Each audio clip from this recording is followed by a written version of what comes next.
Would you ask Mr. Kerry to come back in, please? Kerry. Thank you.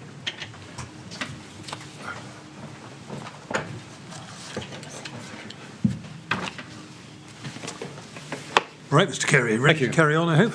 Yes. Thank you very much. Yes, Mr. Yes, thank you, Mr. Chairman. Mr. Kerry, I'd like now to ask you some questions about Adair Tower in a bit more detail and the Tri-Borough Humanitarian Assistance Board. As we know, Adair happened on the 31st of October 2015, the same month as the exercise responder exercise, and just before exercise Babel the following week, as we've covered. Can we please go to your second statement at page 36 now? And let's look together at paragraph 16.6 on that page. It starts at the page before, in fact, page 35, if we can just pick it up there. And you say this in the first sentence. You refer there to the minutes of the Tri-Borough Humanitarian Assistance Board meeting on the 10th of December 2015, which I attended. And then you say, this is a board comprising senior managers from adult social care, children's services and housing, amongst others. It is a board assembled to oversee how the local authorities were dealing with humanitarian issues. And then it goes on, the Adair Tower fire was reported to them as a matter of routine and was discussed at this meeting. Is it right that the board you're referring to there is a board which sits under the LRF? No, this was an internal council board, the Humanitarian board. This was RBKC, Westminster and Hammersmith and Fulham. Right, I see. Can we go to RBK 30488069, where we will find the minutes of this meeting?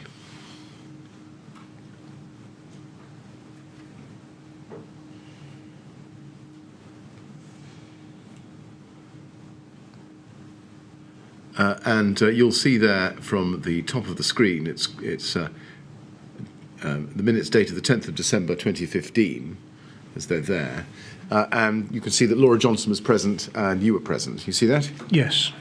And if you go to the paragraph at the foot of page 1 to page 2, you can see it says, report on humanitarian assistance developments. Yes? And then it says emergencies since the last meeting. And then it is an introduction. The fire in Adair Tower, RBKC, in October was not included in Appendix 1. This raised the issues of finding suitable local temporary accommodation to meet disability needs and the availability of petty cash to meet other immediate needs such as travel, food and clothing. Tony will clarify the access to temporary accommodation issues in 2 other boroughs. Action Tony. David will discuss with RBKC's Director of Finance and prepare a business case for the provision of petty cash. Do you see that? Yes. What was it about the Adair Tower fire incident that revealed those problems? The Kensington Chelsea Tenant Management Organisation were unable to meet all of the needs of those displaced. So the council's housing department stepped in at that point, and both Laura Johnson and the TMO people were at the fire ground and responding to people there. And I think what, from memory, came through is that none of those officers there had either sufficient corporate credit cards, purchase cards, I should say, or cash withdrawal ability to actually promptly give people some immediate support where they were. And so the direction to me, as we see in the minute, was to see how that might be resourced in future. And I can tell you what we did, if you like. We'll come to the follow-up note on the incident, which may be a bit better focus for that. But can I, before we go there, can I just pick something up with you? You said at the start of that answer that the TMO were unable to meet all of the needs of those displaced, so the council's housing department stepped in. Do you mean by that there was a role for the TMO in the early stages of an incident involving occupants of TMO properties who were displaced by an incident such as the Adair Tower fire? Yes, my understanding is that for this typical incident the borough would have had previously where one or two tenants may be displaced, that the TMO would find them alternative provision. But it became apparent with the Adair Tower fire, Laura Johnson identifying that where there were more than perhaps two or three, the TMO didn't have resource for that, and that's where they needed support from the council's housing department. Well, let me just break that down a bit more. Do you accept, I think, that the TMO is not a Category 1 or Category 2 responder? I do. Where in the RBKC's contingency planning arrangements pursuant to the legislation and the regulations and the guidance did the TMO sit, if anywhere? I don't think they sat anywhere within that arrangement. They sat as the arm's length management organisation for the authority with its relationship with the housing department. And my whole understanding from when I arrived at RBKC in 2005 is that the TMO dealt fully with the housing stock, including any responding to issues that were there. Was there any criterion or set of rules or principles which governed the circumstances when the TMO would arrange alternative accommodation for those displaced by a fire, a flood, an accident of some kind, and when that responsibility would pass to the housing department at the council? I don't have that detail. I assume, no more than that whatever arrangements there were the arrangements that the housing department would have set up with the TMO, but I don't know what those were. Was it your understanding that in the context of contingency planning for a major emergency, it was RBKC, the council, and not TMO that were responsible for dealing with displaced persons? I was fully aware always that the council had a responsibility to anyone made temporarily homeless because of an incident, regardless of whether that was TMO accommodation, rented, private housing, whatever. So that's across the board. So therefore, any incident involving evacuation or homelessness, the borough would expect to have its Category 1 responder response. My understanding also was that in terms of looking after council tenants through the TMO would primarily deal with that unless they needed support. And I believe that's encompassed in the TMO's emergency plan. And what TMO emergency plan are you referring to? The one dated 2004? The one that started in 2004 and says it was updated in 2016. Right. Now, we'll come to that in a bit more detail in a moment. Before we do, let's look at the follow-up note on this incident that you prepared. That's at RBK 404838.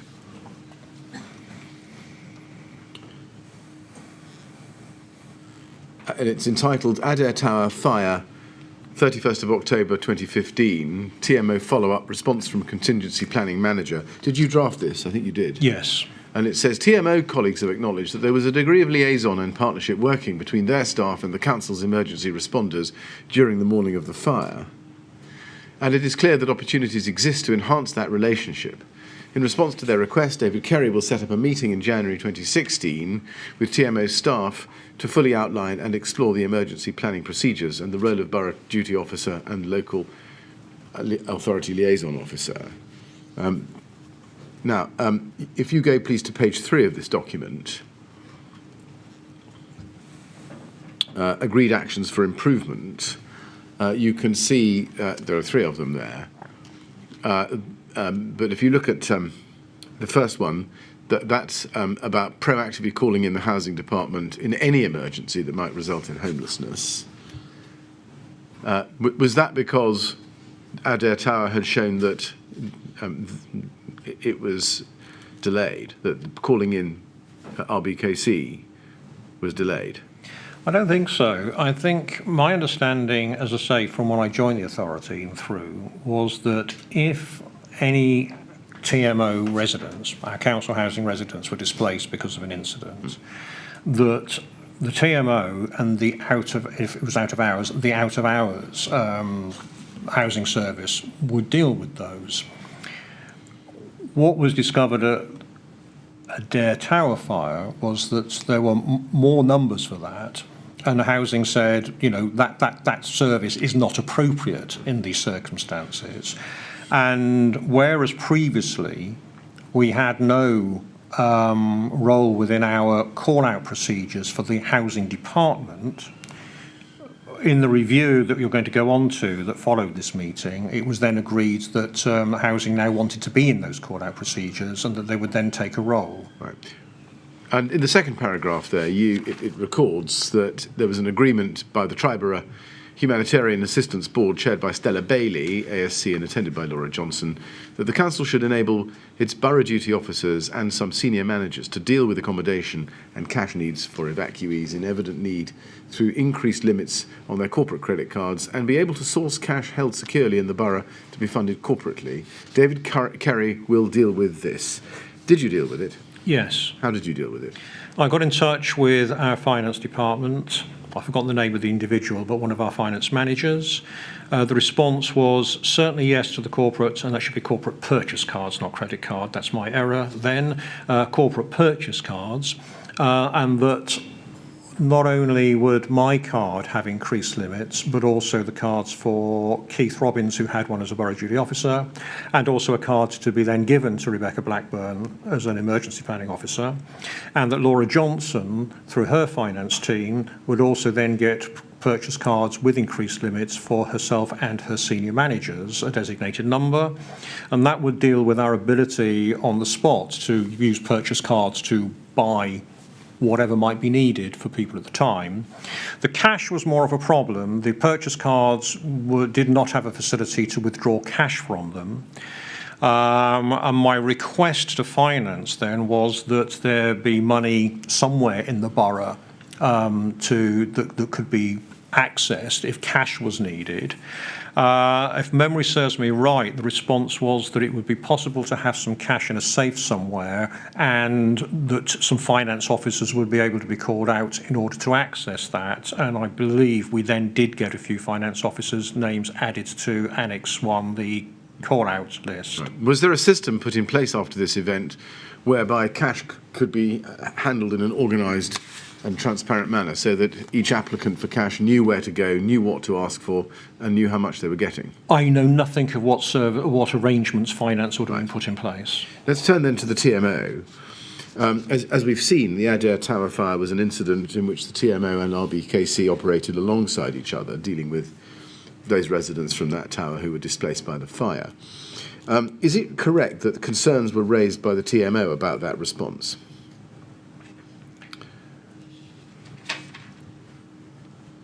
The answer is yes. I'm trying to recall precisely how they expressed that because it did lead on to the meeting that we then dealt with various issues. Let me show you a document. RBK 30588037. This is your Exhibit 65, which was a memo from within the TMO sent, I think, to Stuart Priestley on the 26th of November. We have the email for that. But if you look at this document and go to the foot of the page, did you know who wrote this memo? Was it you? No, I think this was a Barbara, somebody from the TMO. Barbara Matthews? That rings a bell. Right. She was head of health and safety at the time. I think she'd only just become head of health and safety in the summer of that year. But if you look at the foot of the page, it says in the penultimate paragraph, it was felt that TMO staff should have been contacting the emergency planning officer to provide updates on the situation as things changed, but also that emergency planning officer should have provided TMO staff with updates from his point of view during the day. There were some concerns from TMO staff at the scene that they were not sure what their role was in the provision of food and later funds for evacuated and displaced residents. At the time and subsequently, this had been provided by the TMO whilst residents had been in temporary hotel accommodation and until they were able to collect clothes and effects from their evacuated homes.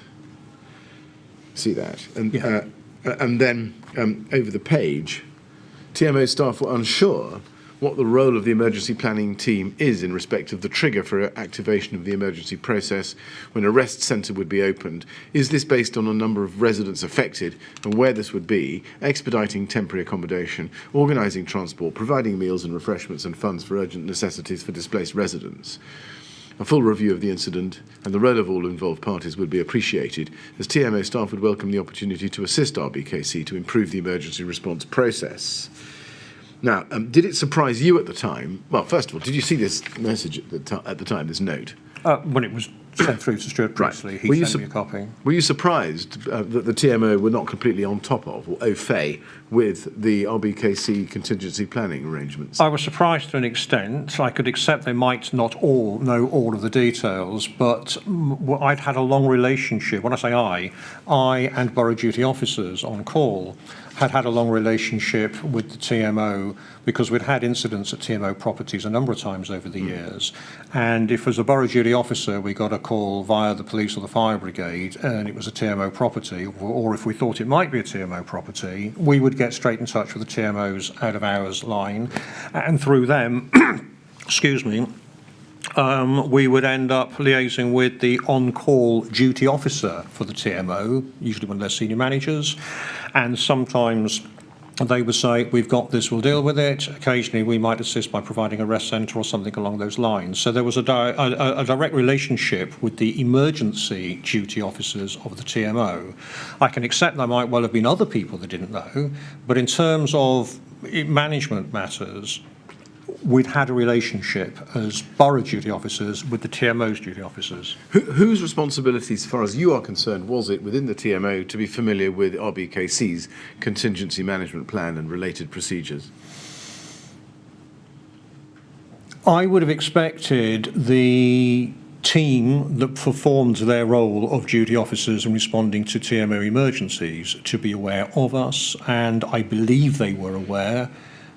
I don't have a reason to think that they weren't aware.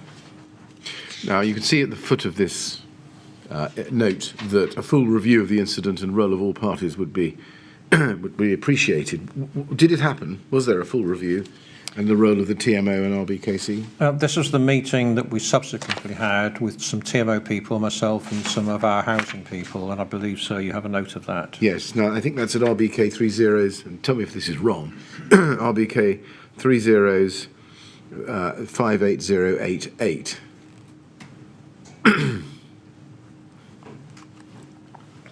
It's a summary of a meeting on the 11th of April 2016 with contingency planning, housing and KCTMO to follow up on the Adair Tower fire. Is that the meeting you're referring to? It is. Right. That happened some 6 months or so after the fire. Why the delay? I don't know. Okay. And if you look then at the list of attendees, first of all, you're there, and then from housing, Amanda Johnson, Robert Shaw and Celia Caliscan, and from the TMO, Teresa Brown and Janice Ray. We had a very positive and constructive discussion about the Adair Tower fire and about our respective service roles in major incidents that involve TMO-managed properties and evacuations. Now, in the event of an emergency at an RBKC property operated by the TMO, what would the role of the TMO be? And this is as at June 2017, perhaps as a result of these discussions. I would have expected them to be able to provide information about the building, that if required by the emergency services to provide technical details of the building to be able to do so. I would have expected them to be able to assist with lists of who residents or vulnerable residents might be, if that was asked of them. I would expect them to have their staff out to be working with the tenants of whom they were our managing agents. I would have expected on an incident of that size that the authority would be providing the emergency rest centre, but I would have expected some TMO staff to be at that centre in addition to other council people directly dealing with some of those issues. Right. But I would also expect at that point a direct and dynamic relationship between TMO staff responding and the housing management staff whom we had now put on our list. Right. Now, the list of expectations that you've just given us in that last answer, was that ever reduced to writing, so that it formed the basis of a clear understanding by the TMO? It certainly was discussed at this meeting, and I was told that they had an emergency plan, and I asked for a copy of that, and I was sent a copy of that emergency plan, and I think that is pretty much enshrined in the opening statements and parts of that emergency plan. What did you think of the emergency plan when you saw it? I didn't study the entire document because, of course, an awful lot of the document is details about various blocks, so I was aware that they had information about blocks. What I looked at particularly was the part of the plan at the beginning which deals with their arrangements for responding to an emergency in TMO housing, the fact that they have the 24/7 number, they have emergency duty officers to respond, they have the cascade system down to their teams and what have you, and that also now within there were references to me and emergency planning for the authority and for the housing department, so that expressed that there would then be links.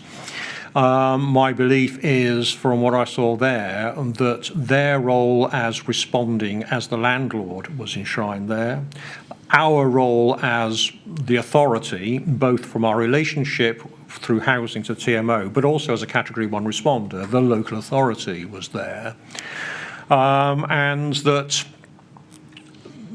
that would give us that duality of response if there was an incident that required us to be assisting the TMO.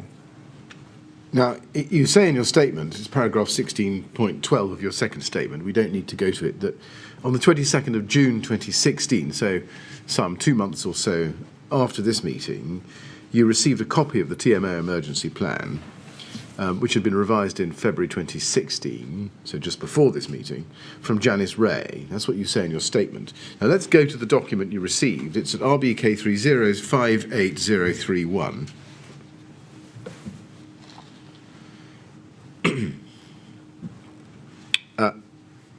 It's a document that the panel has and everybody else has seen a number of times in this inquiry, both in phase 1 and in module 3 of phase 2. There's the first page of it. If we go to the second page, third page, you can see the revision history. Version 1, August 2004, and then revised 3 times thereafter, last in February 2016. I take it that this is the document that you've been referring us to. It is, yes. Yes, and then if you go to page 5, you can see the generic elements of it in the index from page 1 down to page 1 down to page 26, Cascade 1, etc., down to checklist mains water loss. And then the rest of it, part 2, is property details, small blocks and individual houses, starting with Adair Tower, because that's the first in the alphabet. But when you got this document in June 2016, did you study the whole thing, or did you just concentrate on the first part of it? I concentrate on the first part. I had a glance at the second part, but I concentrate on the first part. Did you notice, glancing at the second part, that aspects of it were some 15 years out of date, certainly in the case of Grenfell Tower? That isn't something I noticed at the time. It's certainly something I've noticed since. Well, it's been the subject of evidence since the phase 1 of this inquiry. When you looked at this document, did you have any views, one way or the other, about its utility? I thought, well written out, their trigger point, their contacts, their cascade system. That, to me, looked like a normal emergency set of arrangements. When you say normal, in comparison with what? Well, perhaps I shouldn't have used the expression at all. What I meant, sir, was that I could see a set of emergency arrangements, so I understood that.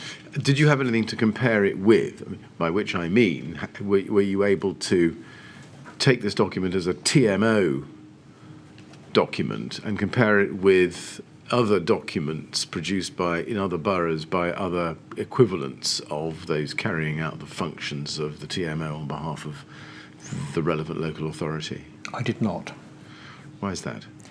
I didn't think there was any need to at the point. I looked at a set of procedures and I I understood what I was looking at, so therefore I thought, well, they've got the job done there. And to what extent, if any, was the TMO emergency plan here on the screen intended to operate alongside the RBKC emergency plans? This was the TMO plan. This is not a plan that I would have envisaged opening and looking at to do anything with in an emergency. My purpose in asking for a copy of it in the context of the meeting that we had was just so that I had some assurance that they had got it there. And I received that assurance. There was a document, there was a plan, and there was an emergency procedure in there, which I noted, as you've noted today, February 16 before the meeting, but it had all of the elements about me and our service as Borough Duty Officer Service was already in there. So it does rather say that these matters were understood by the TMO, or certainly by those who wrote the plan. It was not my role, and I don't think it was my role at all, to have been an auditor of their emergency plan, and I didn't take that attitude with it, so I didn't compare it. What I saw at the beginning of it was a set of emergency call-out arrangements, cascade arrangements, and the involvement of the local authority at the appropriate point, and I took that as an assurance. Excuse me. Over on page 14, if we go to that, please. Excuse me. Page 14. You can see a list of headings there, one of which, towards the top of your screen, says vulnerable residents. Information on numbers of known vulnerable residents are included on the block/property details which form part of this plan. Did you read that when you read this document? I assume I did. Yeah. I don't recall specifically, but I assume I did. Did you therefore assume that the block/property details which form part of this plan were up to date? Not just up to date as of February 2016, but up to date in June 2016, say that the list of known vulnerable residents per block or property was accurate? No, I don't ever expect a list of vulnerable people to be accurate on the day that you look at it. Particularly in a TMO situation, we have residents changing frequently, people's conditions change frequently. The plan says, I have to accept, I noted at the time, that the TMO had information about vulnerable residents. I think that's as far as I would have taken that. And, well, what assumption, if any, did you make about the accuracy or up-to-date character of that? I can't remember at all what I would have thought when I saw it.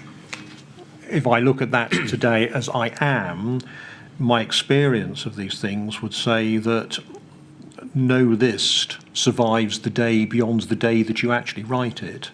And particularly when it comes to vulnerability of residents in any establishment, local authority, private tenanted or home. People's disabilities change, the people who are there change. There may be people staying overnight who have a disability that aren't on anybody's list. We have residents in the Royal Borough of Kensington, Chelsea, who are able to afford private care and therefore aren't on the lists of the statutory services, who become vulnerable in an emergency, and there are no lists at all. There is guidance from the Cabinet Office about vulnerability and identifying people, which sounds great as a piece of guidance, but the practicalities of trying to maintain fully accurate lists of this nature are I don't think have ever been solved, which is why we have then the lists of lists where we go to the people who might have lists of people. So in this instance, the TMO, it could be the gas board, it could be the electricity board with their vulnerable people, it could be the NHS. So the concept more is understanding that if we want to get details of any group of residents for whatever purpose, one needs to go to the various agencies that might between them have some information, but always accept it is unlikely ever to be complete, simply because of the nature of this. Now, let's go then back to page 1 of the meeting note, please, and Adair Fire, the April meeting note at RBK 30588091. I'm sorry, that's the wrong reference. RBK 30588088. If we go back to that, page 1 of the document, you can see that there's a heading, Local Authority Liaisons Officers at the Scene, and in the last sentence of the first bullet point there, it says, however, it is apparent that the lay-low role that day fell short of ideal, and this impacted heavily on my subsequent actions.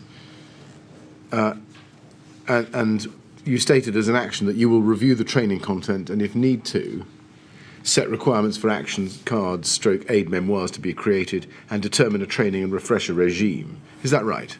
I certainly said that at the time, yes. Yeah. What was done in relation to that? We took a decision in terms of who would be lay-low to actually reduce the role of the Parks Police officers more to that of lay-low support officers, the note takers, the runners and what have you, because it was apparent from the well-intentioned, but nevertheless short actions of the two people we sent on that day, that despite being lay-low qualified, they pretty much stood there and said yes, no, sir, 3 bags full, sir, to the emergency services, and were not dynamically assessing the situation for the local authority and then feeding the information back.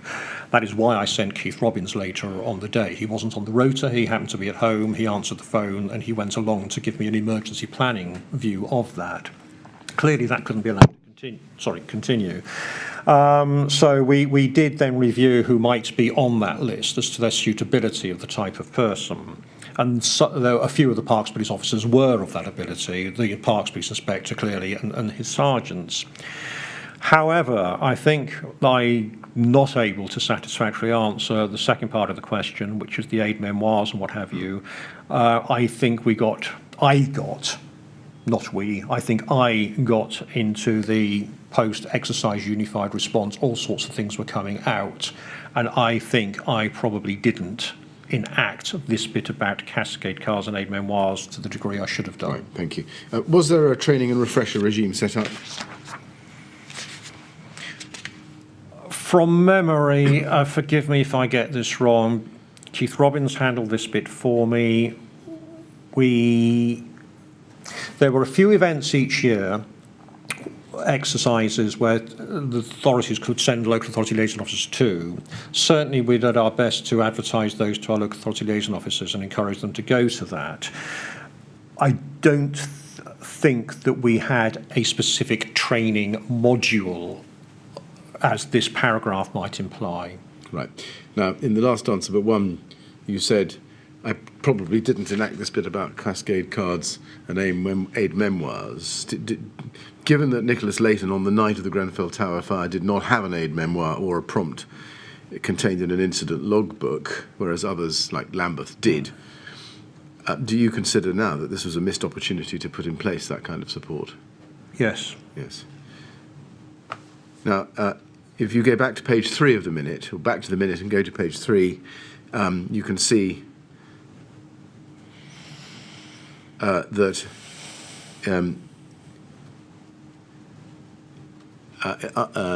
two-thirds of the way down the page, it says action DKAJTB/JW. In a future incident involving more than a couple of RBKC/TMO dwellings, the lay-low or contingency planning team will attend the site and form a scene incident management group along with housing and TMO reps.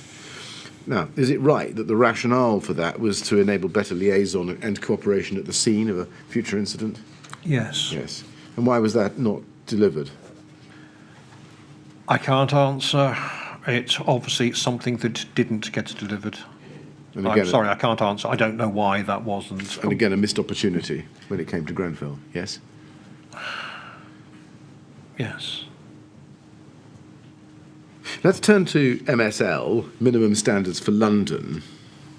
And you explain in your first statement on that topic that as at June 2017, RBKC was subject to those standards, which had been set by the LAP. Is that correct? Yes. Yes. Let's go to the document, LFB 00119219.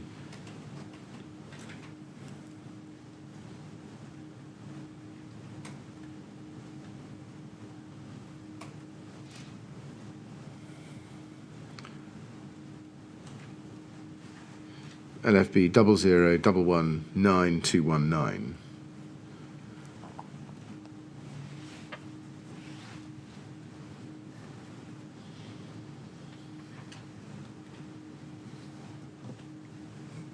Thank you. Yes. Now, this is the draft of 2016 version 1, as you can see, drafted by the LFB. Is this what you're referring to as the minimum standards current at the time of the Grenfell Tower fire? Yes. Yes.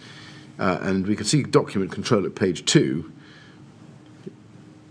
It shows that at the foot of the box there, it had started life as version 3 in May 2013, and this is the last edition as of August 2016. Can we take it that this was the final version before the fire? I think we can. I would accept that. Yes. Now, very generally, it's right, I think, that isn't it, that the minimum standards include an assessment of the operational response at part 1 and contingency plans as part 2. Yes. And if we go to page 7 of this document, section 9, there's a heading, an MSL assessment, and it says that these standards will be assessed by a combination of self-assessments, peer reviews, surveys, and sample audits. And then under 9.1, regular assessment, the MSL sections 1 and 2 will be assessed every year. These will be conducted in the form of a self-assessment in odd and a peer review in even years. So, to be clear, a peer review was then due in 2016. I would assume so from Yes, yes. Now, let's dig a bit deeper into the structure of the machinery. Can we go to RBK 3036770?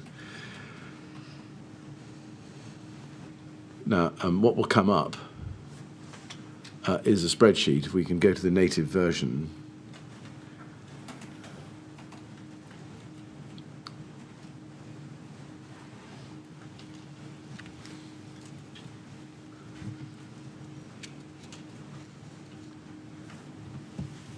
And these things take time to come up because they're heavy.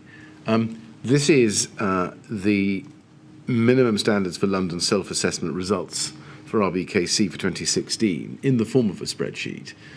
First, do you remember who created the spreadsheet?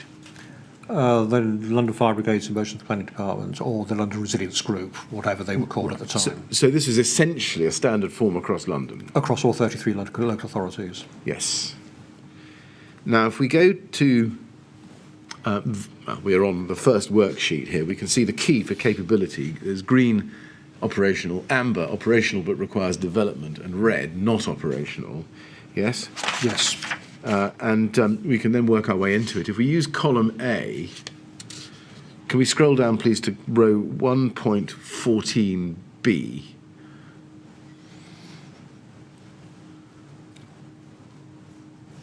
There, training provided by boroughs. You see that? Yes. And that's section 1 of the minimum standards of London. And you've ranked 2 agreed standards as A for amber. Yes? Yes. Yes. Now, for the standard all A, the first one, all boroughs will undertake a training needs analysis based on local priorities to determine frequency and content of training for the following. You can see that. And you've noted in column E, training analysis is currently being updated. Was that correct? If I wrote it, I would say it was. It wouldn't have been training analysis being conducted by me, but by my team. Did you? But you're the person. But I wrote this. You If I wrote wrote that, then, Right. then I would have meant it. Yes, of course. Now, looking then at the next one down, initial and refresher training to all staff with specific response roles, including the local implementation of Pan-London plans and awareness of their civil contingency duties. You note there, initial and refresher training has in the past been provided to staff with specific roles. Training is currently being reviewed and a new training analysis being undertaken. Was that done by the time of the Grenfell Tower fire in June 2017? Could you remind me, please, what date this submission was? I don't know the date in 2016, but it was for 2016. 2416. That is what the document I can recall. data tells us. I can recall that Rebecca Blackburn had put forward the set of training that was going to be required for Beck staff particularly, and that was much more detailed than we'd provided in the past. But I can't recall a formal training analysis being published. I think this was more us looking at it, thinking about it, and people saying, right, we need to do this, that, and the other. But there wasn't a formal analysis produced. Right. What was the upshot? Was the training analysis undertaken? Was it completed? I think I have to say it wouldn't have been completed, because otherwise we'd have had a published document, I think. So I think the answer was it wasn't completed. Why was it not completed by the time of the fire a year later? I can't properly answer that, I'm afraid. It should have been. Do you accept that it should have been? I think certainly we should have done so. Yes.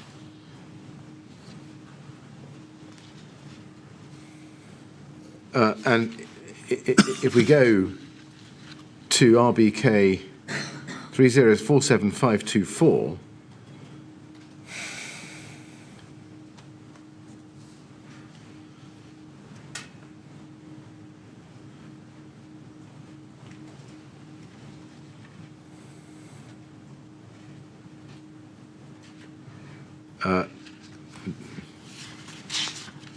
this may take a little time, but I can take this more shortly. Do you accept that the specific standards in the equivalent document for the following year remained ranked as amber? Yes. Call that, yes. Now let's then stick with this document, the 2016 self-assessment. And let's go down then to the next row, which is row 1.15b in column A.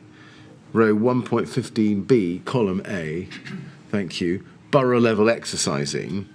And there again, you can see that the following agreed standards were ranked as amber. The first one is exercises to test staff in their specific emergency response roles at a frequency commensurate to local needs.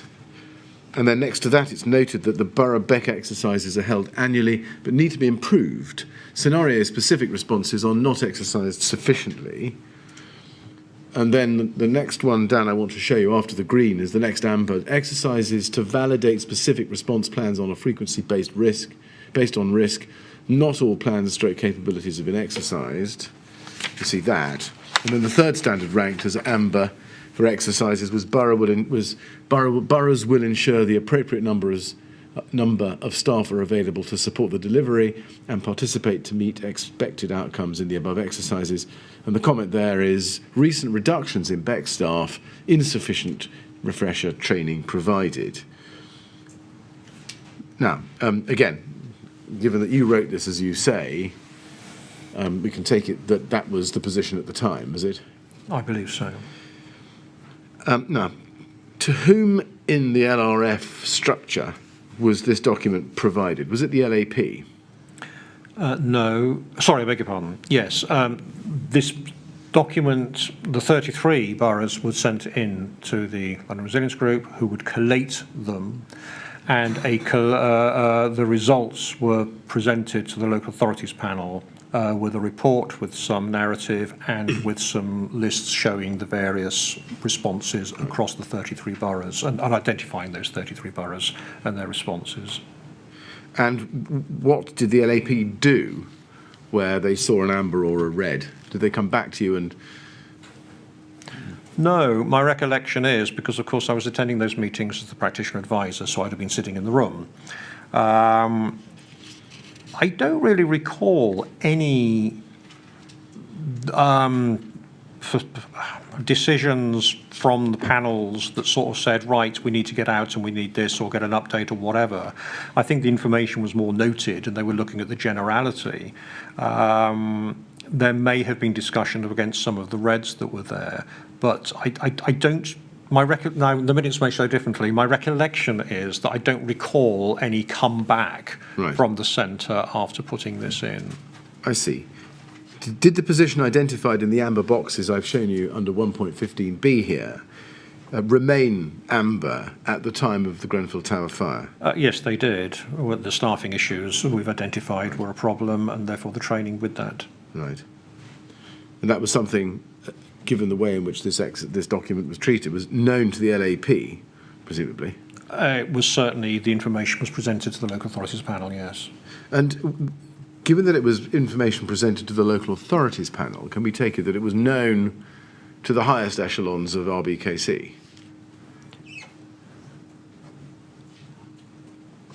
I think at that point, certainly my managers would have been aware of it. I don't know whether at that point we were yet providing it to the chief executive. Was there a report that you would provide regularly or irregularly to the chief executive or the senior executive board on the council? No. About the defects which this exercise throws up? Not on this, no. They had my report on staffing issues and attached an allied director of training, but there wasn't a report on this. Was there not a system, though, in place in the council whereby you, as head of contingency planning, could report to the senior decision makers in the council and tell them that the council was, in the amber and red respects, failing the minimum standards required under the London contingency planning arrangements? My reporting line was through my line manager and from him to his line manager. I didn't have a direct line to the corporate management board. I reported to my line manager. I occasionally got a slot at the management board when something was such as the staffing issues, when that was necessary, but I was not routinely, at my level you didn't. You go through your line managers and it's part of my overall management system.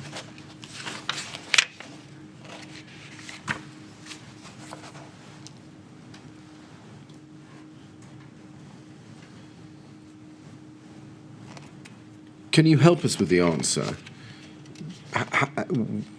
to the question, what was the system? I mean, you say you reported to your line manager, but was there a system in place, to your knowledge, whereby Nicholas Holgate, as the chief executive or town clerk, could become informed of these amber and reds? On this particular exercise, I don't believe there was a system for that. Do you know why there was no system for that? I don't think there had ever been a system for that. Does that tell us that structurally RBKC as a body and its senior management and decision makers had no system in place whereby they knew that the council was, in these respects, failing to live up to the minimum standards set by the LAP? I think that must be the case. Is there a rationale for that?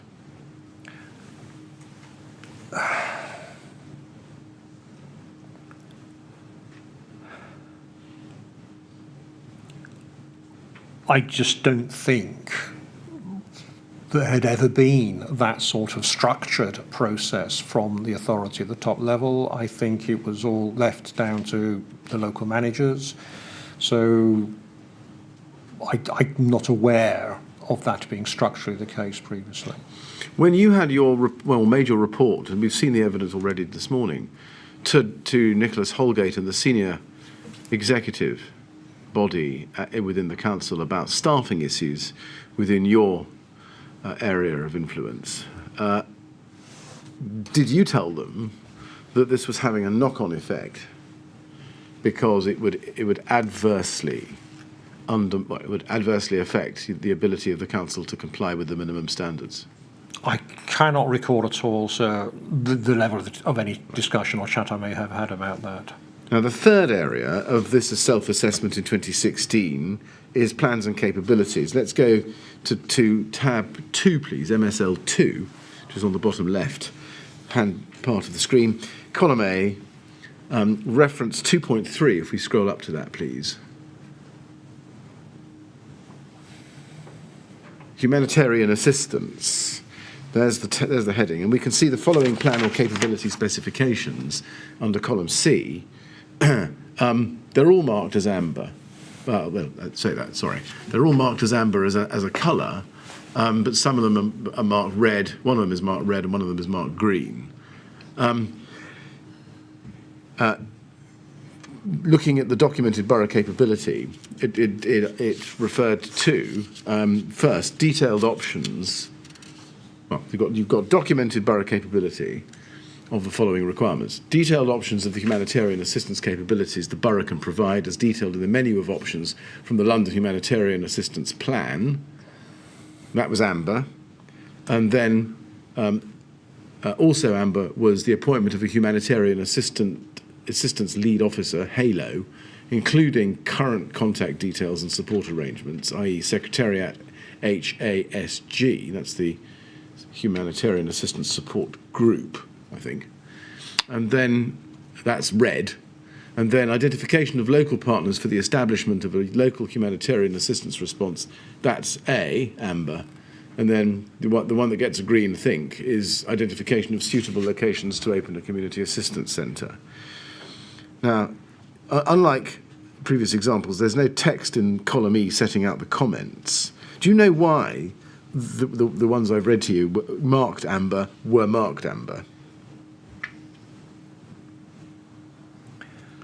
Our humanitarian assistance plan, or our borough counterpart of that, was out of date. Part of it was up to date in terms of a particular venue and the arrangements for that. The part relating to the management and the strategic management of that bit were out of date. We'd had a plan. Keith Robbins, very much the person for me dealing with this. I can recall at some point that we did not get the response we wanted from the two departments concerned. And I think it kind of went a little bit into abeyance. We were aware that there was the regional plan with the regional guidance, which was continually being improved, and there would probably be a much more suitable document to pick up and use when we needed it. And I think it just got into the too difficult box at one point. Now, in relation to the first documented humanitarian assistance capability, as I've read to you, let me help. If you could help me with this, in your second statement, you refer. This is page 3 of your second statement to Annex 16, which is the Humanitarian Assistance Centre Plan, issue 4, dated the 15th of April, 2008. Is it correct that that was part of the contingency management plan for RBKC in June 2017?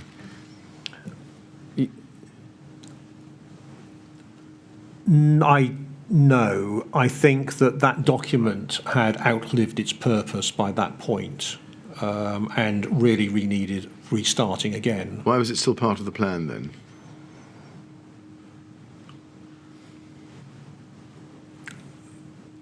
Part of that document, the bit relating to the potential use of Kensington town halls and the proceedings for it and the manual way of putting that into become a humanitarian assistance centre, those were still relevant.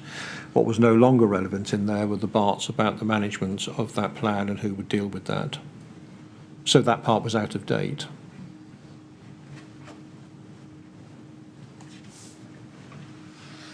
And then if you look at the screen again, please, and look at the penultimate entry, identification of local partners for the establishment of a local humanitarian assistance response. That's also marked amber there. If we go to the third worksheet in this spreadsheet and open that up, ML3, if we go to row 3.2, that's where we see the heading community, under column B, community resilience for emergencies. If you look at the question or requirement, documented strategy in place for community resilience, detailing a programme of multi-agency collaborative work with emergency responders, members of the public, voluntary and faith sectors. The answer is no there. Do you see that? I do. Why was there no such documented strategy? You'll have to forgive me when I struggle a little bit, simply because I'm looking at a document from a long time ago, and I'm trying to give you my best answer to give you that. I need to think that through as to what we were doing.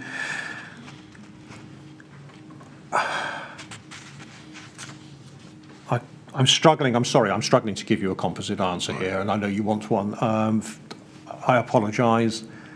I don't think. So there are all sorts of strands of work across all the multitude of matters for the resilience. Some we were doing well, some we were doing a bit, some we were not doing in occasions. Part of the role of the minimum standards for London was to put some aspirational stuff in there, all of it to eventually be done. It was accepted that no authority would have everything on the ball. However, there's a bald no here to this one. That's a little bit different from something which is in going and waiting to get better. I think it just hadn't, at that point, been a part of our authority teamwork programme to develop a formal community resilience strategy. I think that was yet something yet to be got to. So the best answer I can give you, I think, is it wasn't in our work agenda at that time. We did have elements in the contingency planning team's annual work plan that pointed to work that we could be doing about community resilience. Some of that involved liaising with the faith sector, some of the voluntary sector in the borough, and matters like that. We had attempted to do work of that over years and encountered problems in the borough. So I and Keith Robbins together have certainly attended one, if not two, meetings of the Borough Faith Forum, for example, attempting to get buy-in to work with us in advance of emergency. We didn't get that. People were very much of, well, we're there when you need us. Keith, on the team's behalf, had visited a number of charities and voluntary organisations in the borough, including Crews and some others. The answer always was, well, we're there when you need us, but we can't commit to the planning process because there's only 3 of us and we're only part-time or we're volunteers, but do call us, you've got our number. So that was over a period of time. I mean, I had been to the diocese group of the Church of England, Keith had been to the Catholic equivalent. So we knew of the numbers and we knew of the organisations, but in trying to get people who would say, let's work with you in advance, it was a continual, we'll be there if you call us, if we can, which is why we resorted really to relying on British Red Cross, the Salvation Army, and in the days when they did these things, the Women's Royal Voluntary Service. Their role has changed since, as basically the main charitable organisations to get through. And, you know, with that experience, yeah, we did not have a comprehensive community resilience programme that would meet the needs of that, hence the no. Do you accept that you should have done, even if the document... I accept that the authority in time should have done.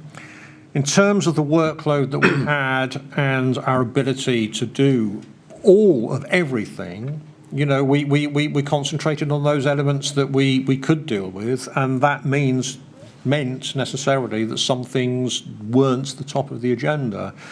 And having attempted, you know, this wasn't the current priority for us at that time. Let's go to RBK 3036562.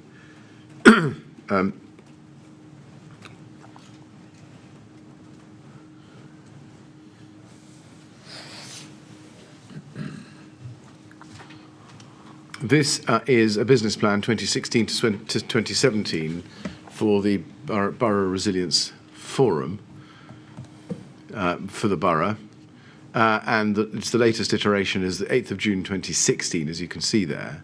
Final, it says, agreed at BRF meeting 8th of June 2016. You see that? Yes. Do you know who drafted this document? I drafted the document. It was the Borough Resilience Forum that agreed its content. And if we go to page 11,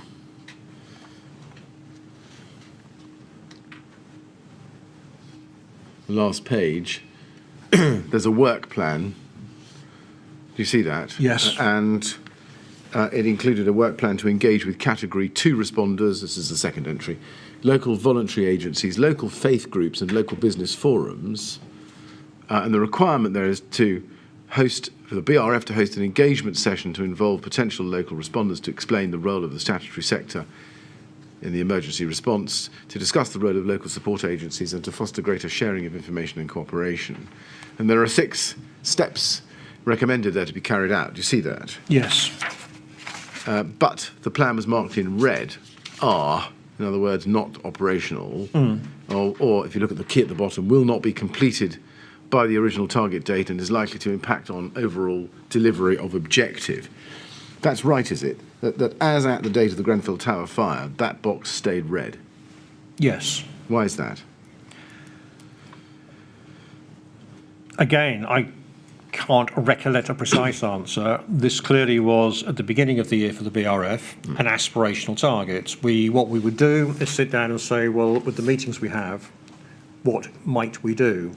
There was from memory, quite a wide view that we were aware together across the partnership locally that we didn't have a formal arrangement agreement with local things. So that was something we aspired to deal with.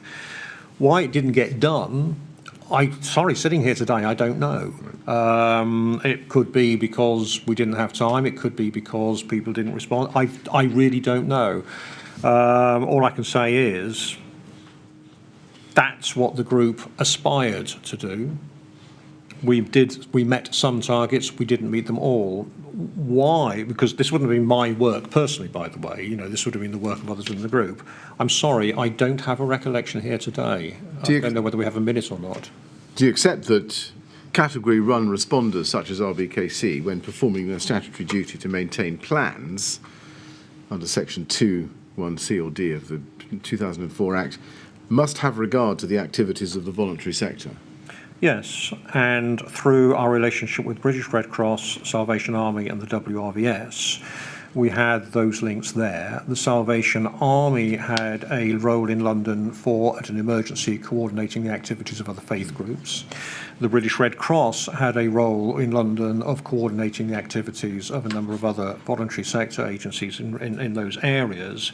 So although we did not have a direct, documented, pre-planned relationship with local voluntary organisations, doesn't mean to say that we were not aware of the role of voluntary organisations, and what we did was the best that we could do to have that aspect in our plan. Well, let's look at the guidance, the statutory guidance, emergency preparedness. CAB 404597, please.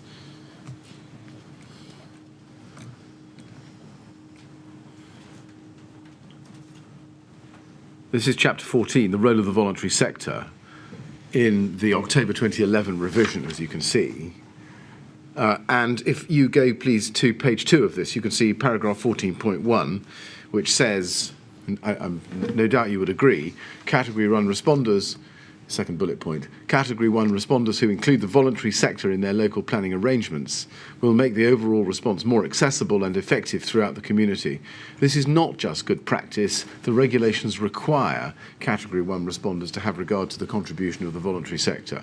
This includes considering how the voluntary sector can be involved at every stage, including training and exercising to respond to emergencies. Paragraphs 14.4 to 14.8, and that's where you'll find the detail. Now, if we look at, well, one could look at the detail, but taking it shortly, do you accept that RBKC did not have, as at the date of the Grenfell Tower fire, a strategy or an approach which actively considered and engaged the voluntary sector during the planning process or in training or exercises? I would say we did not have a process that involved the voluntary sector at every stage. We did have a recognition of the role of the voluntary sector as far as we were able to at the time.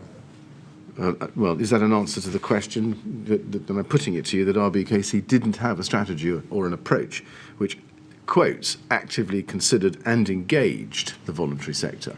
Because of the ambers and the reds I've been showing you in the minimum standards document. We had an approach where we had attempted to engage with the local voluntary sector and had not met with success.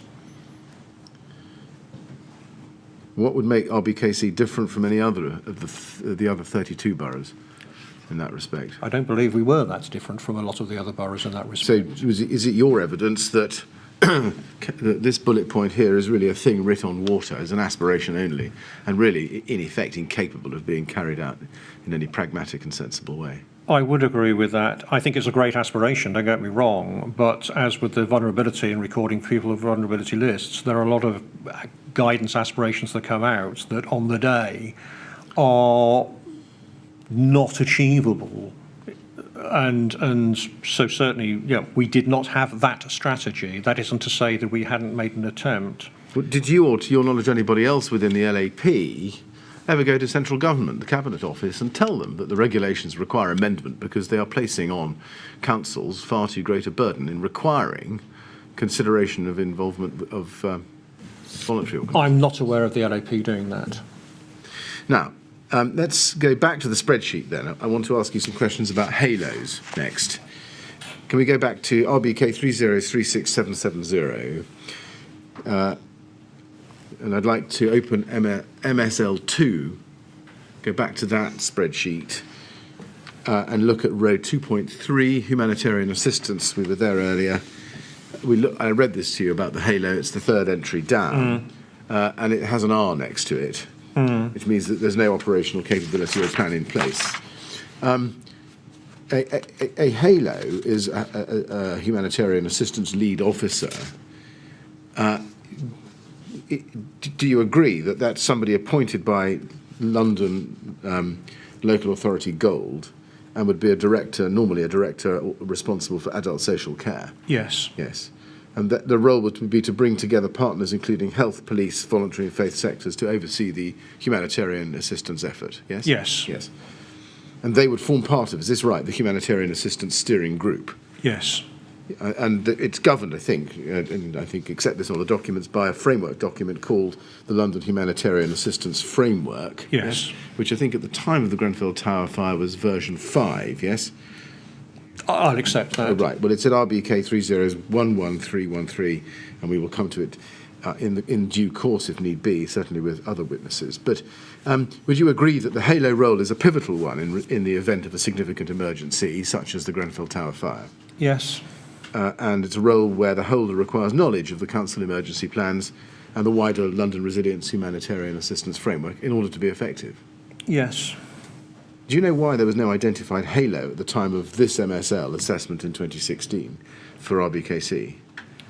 When we were devising the annex for our humanitarian assistance plan, as you've seen and as I said, part of that plan was the physical part. That was the easy bit, frankly. The second part was identifying people for various roles.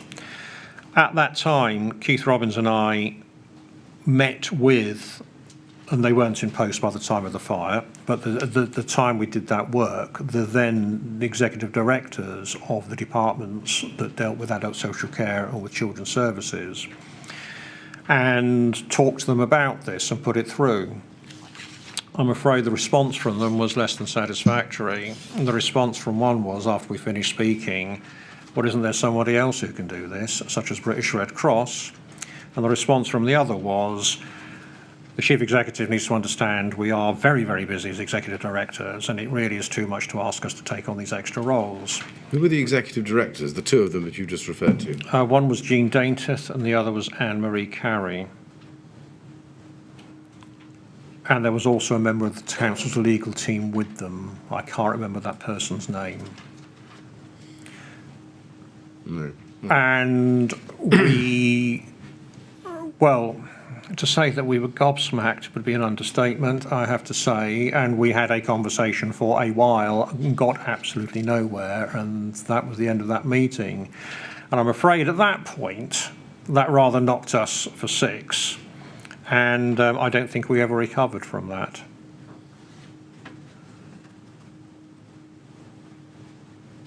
So, cutting to the chase, does this mean that there was no effective halo arrangement or operational capability or plan for a halo arrangement at the time of the Grenfell Tower fire? No, we would have, sorry, the answer is no, there wasn't, and we would have relied on the London framework, and I would have relied on mutual aid for that. Right, so you had no in-house halo, you would have to go out to other boroughs under the mutual assistance arrangement? Possibly out to other boroughs for a trained halo, or using the framework that was there to use one of our executive directors who I think would have had the capability to pick that role up. Right. But the former at least would have required activation of LLAG, would it not? Not necessarily. Mutual aid can be provided without activation of the London Gold Network. If you ask another borough, can you come and assist? That's perfectly achievable without that. I think at the scale of Grenfell, by the way, that quite clearly that was so astonishingly awfully big that there should have been regional stuff in much earlier. But the point is that, you could ask a neighbouring borough, can you do this for us? And they would do that, and there was no requirements to actually enact anything formally for it. Is it fair to say that leading up to June 2017, the absence of the absence of an operational Halo appointment was a significant deficiency in LBKC's ability to deal with the aftermath of the Grenfell Tower fire, but a serious emergency? I think I would agree with that statement, yes. Can I then turn to vulnerable persons? Sticking with the spreadsheet, please.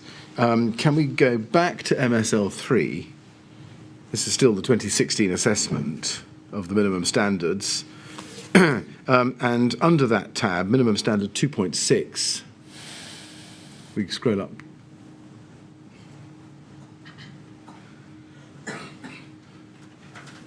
To that. For 2.6, if you click on the tab 2.6 at the bottom, that should bring it up. That's very helpful, thank you. That is what I was after. And here you have 2.6, indent or ident of vulnerable persons. We can see if you scroll across to column F there, that there's an amber colour highlighting which represents the combined scores for a number of substandards. I think that's correct, isn't it? Yes. And 2 is amber. 1 is red, as we can see from the RAG column at the top. And if we go to worksheet 2.6, at 1.2 there, validation, do you see that? Yes. It says evidence that plan capability was tested via exercise or other appropriate testing event with relevant stakeholders, and that's red, yes? Yes. And linked to that, I think it was 1.5, incorporation of lessons identified. Evidence that lessons identified from a training or exercise or incident event as part of the general plan maintenance procedure were incorporated into the plan/capability document. That was also red, wasn't it? Yes. I think the one follows the other. Yes. Now, we've had a look at at exercise Babel, which took place on the 6th of November 2015. And we've seen in the exercise report, or post-exercise report for that, and we looked at it earlier, that the Triborough Adult Social Care had requested a multi-agency exercise concentrating on the issue of identifying the vulnerable. Remember that? Yes. And that was to take place before the end of April 2016. Can you confirm, looking at this document, that at the time of the creation of this document in 2016, that had still not been done? I don't recall it being done. Why had it not been done? I don't know the answers to that as we're sitting here. I wasn't the only person involved, and I can't recall whether I had responsibility or whether it's my team, and it would be unfair to say it was anybody else's. I can't recall that, but a lot of this work was done with other people across the 3 boroughs. Some of it I did, some of it I didn't. I can't remember on the exercise Babel bit. If we scroll down, please, to 3.3, we can see under implementation and records, and this is part of what is part 3, embedding. You can see just to the left of that. Under column D, it says evidence that training and exercises are scheduled and conducted on a regular basis for all staff necessary to activate the plan capability. And that's marked amber. And there's a comment you can see in column F. Accessing data of vulnerable people is business as usual for ASC, that's Adult Social Care, and CS, that's Children's Services, I think, staff. However, out-of-hours access to data, not certain, and work is something. I think if you click on that box, that might reveal the rest. It might. It goes on to say currently in progress to confirm this. Ah. If it's clickable on, can we click on it? to see if we can get the rest of the text. Yes. There it is. Yes. Currently in progress to confirm this. What was being done at the time to progress that topic? I can't think of any detail. This was a task with one of my staff, Keith Robbins, who was dealing with our vulnerability plan, who was dealing with the draft and was dealing with any discussions. And I can't recall at this stage what the detail of that was at this particular point. And how far had that got as at the 14th of June 2017?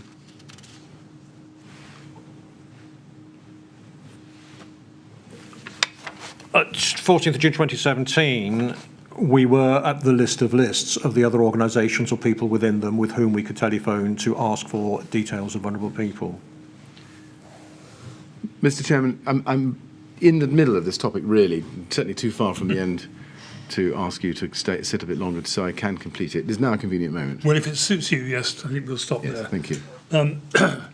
Mr. Kerry, we have a break during the afternoon, and this is a good time to have it.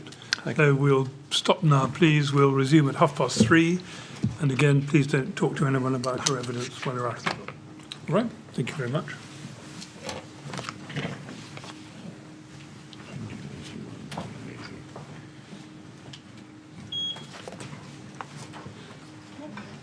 Thank you very much. 3:30, please. Thank you.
Would you ask Mr. Kerry to come back in, please?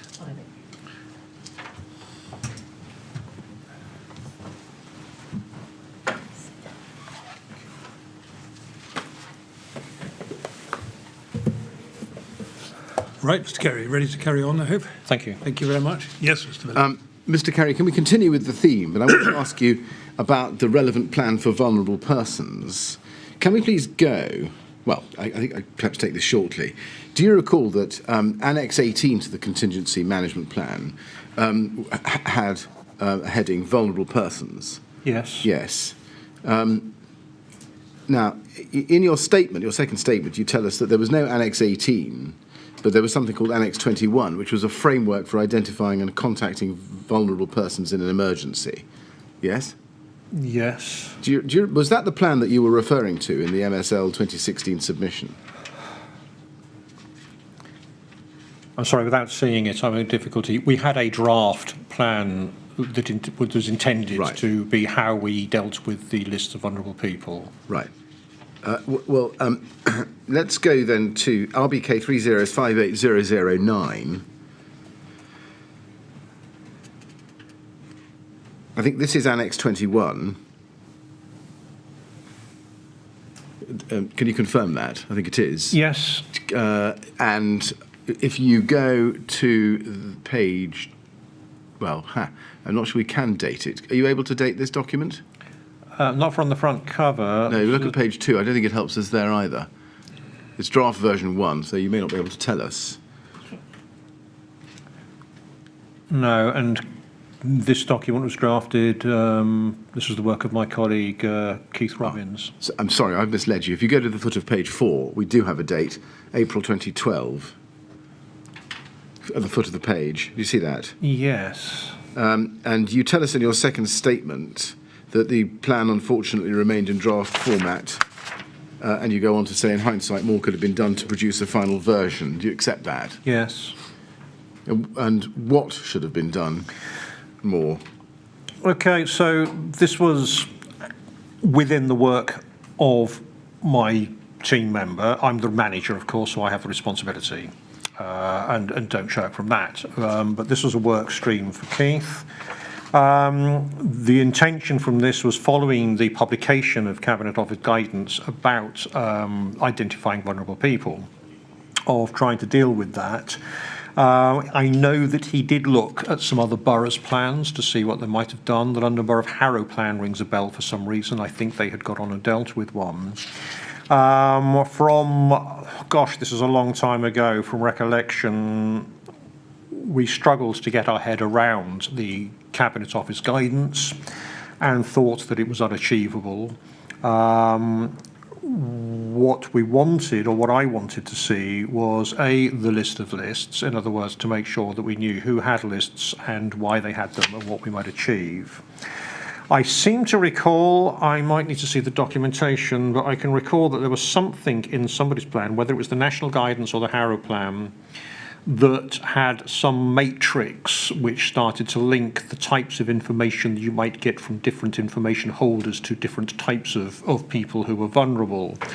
And if memory serves me correctly, that would sort of assist with, gas board for this, electricity company for that, water company for the other. I may have got that wrong, but I as I say, I wasn't doing this work stream, although I was ultimately responsible for it.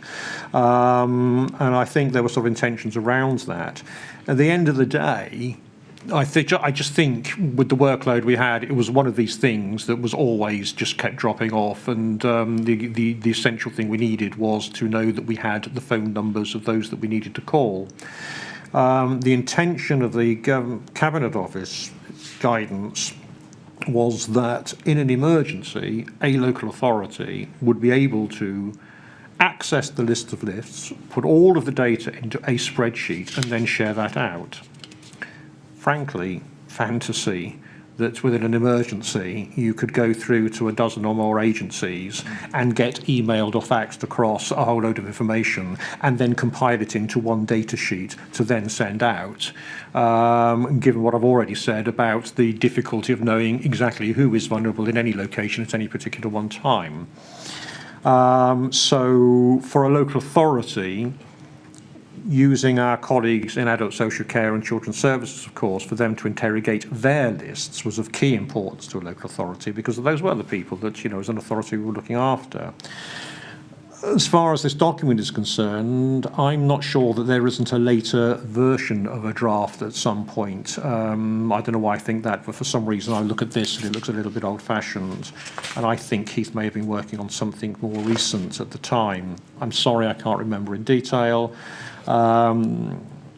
It was just one of those ones where it was like, well, do you know what? We've got our lists of lists. We're never going to achieve more than that, so it's kind of don't sweat it on the detail of this document. Right. Let's then go to RBK 30581010. This is an email exchange of the 21st of March 2017, just 3 months or so before the fire in June, between you and Tony Andrews from Westminster City Council. And it involves a query about the current state of play with Humanitarian Assistance Board issues. If you go to the email here in front of us, items 3 and 4, you can see item 3 deals with emergency rest centre staff, and you write, we have very few council staff trained as emergency rest centre managers and staff. We will, of course, call upon the British Red Cross under the MOU for ERC staffing, but this is, of course, not a guaranteed service. Our last recruitment drive using KCNet did not result in any new volunteers. Training for council staff volunteers will be carried out for us by the British Red Cross under the MOU. Now, is it right that there was a real risk of RBKC not being able to meet its duties as a local authority Category 1 responder in respect of opening and operating emergency rest centres? Certainly we were factoring in, as you can see, and relying upon British Red Cross staff coming out through there. Had we called them for some reason and they said we can't meet you out, then we would have had to go straight to mutual aid requests for other authorities for their staff. And if you look at item 4, identifying vulnerable people, it says, this remains a considerable concern at RBKC. As discussed at the last meeting of the Humanitarian Assistance Board, RBKC does not have a good system for accessing details of vulnerable people out of hours. Unlike LBHF, we do not have a welfare bronze on rota. Unlike WCC, we do not have a Tony Andrews on 24/7 call. You will recall that the last HAB meeting agreed that Liz Bruce would raise this with the chief execs or management boards of all 3 authorities, or possibly at the Shared Services Board. Liz was to have raised the risk that this presents RBKC and also WCC for the lack of resilience in the current reliance on you. Liz was to raise the question of rotas for RBKC and WCC and the possibility of a tri-borough welfare bronze rota and, of course, the funding for this. I've not heard of any of results from this and assume that it has not yet happened. I would be grateful if you would please raise this with Liz and seek some action, if not by her, then by a deputy. Now, is it right that this issue was something that was to be raised at a senior level, but at this stage, March 2017, you hadn't heard anything about that, or hadn't heard anything back? I assume not, and this would have been very much about accessing details of vulnerable people from the council's list, as opposed to the wider list of lists. Yes, but do you accept that your view at the time is clear from this part, that so far as identifying vulnerable people was concerned, RBKC's system was materially inferior to those of its neighbours, LBHF and WCC? LBHF had a welfare bronze on a rota, on a paid rota. Westminster City Council had Tony Andrews as a person who did emergency planning for the People Services departments there, 24/7 full stop, which is why I related to the lack of resilience to that sort of system. What we needed was access to people who could interrogate, I've forgotten the name of the system, but the software system that social care were using. So our way of doing that at that time would be in CMP Annex 1 to call those people we had identified for those departments and see if we could get hold of them, and if we did, this is all non-rota, of course, to then see whether they could actually produce those lists. So hence the vulnerability of that. So we had the ability, if we could get hold of the people. What we couldn't guarantee was getting hold of the people, hence the vulnerability to us of not accessing through that. And I think that's why we were saying, well, look, something needs to happen. Yet again, of course, no paid rotas at all in RBKC, or for that matter in Westminster. Hammersmith and Fulham, having a paid rota, did have the resource on rota. And in fact, it was that person who contacted us on the morning of Grenfell and came into the Beck and actually performed that role for us on that morning. Was that Sue Redmond? No, Anne Stewart. Right. But do you accept the answer to my question is yes, that in comparison with, certainly with LBHF, and possibly WCC as well as Identify here, the system in place at RBKC in respect of identifying vulnerable people was materially inferior? Yes. Yes, thank you. Thank you. Drawing all the threads together so far, Mr. Kerry, before June 2017, do you accept that there were following problem areas within its contingency planning? First, the lack of sufficient numbers of trained staff to respond. Secondly, the adequacy of the training exercises to test plans and processes. Yes. Third, the areas identified as amber that we've seen in the 2016 minimum standards for London, including Beck exercises, and the need for improvement there, and the insufficiency of refresher training. Yes. And similarly in relation to humanitarian assistance and the red entry for the absence of a halo. Yes. Yes. And also the considerable concerns that you've expressed in this very email here about emergency rest centre staff and vulnerable persons, yes? Yes. Looking at all of those things in the round, do you accept that at the time of the Grenfell Tower fire, RBKC was ill prepared to meet its duties as a Category 1 responder in a major emergency? Having heard all of this, I'm in no position to say anything other than yes. Why is that?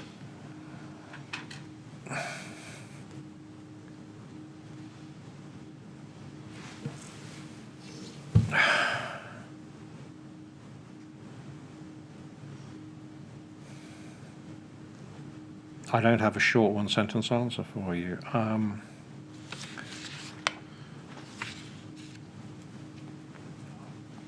Elements involve, frankly, the lack of corporate management support for the issue of staffing and training. Despite over many years saying the same old problem, we never ever got the answer resolved on that. So therefore, we didn't have those staffing in there.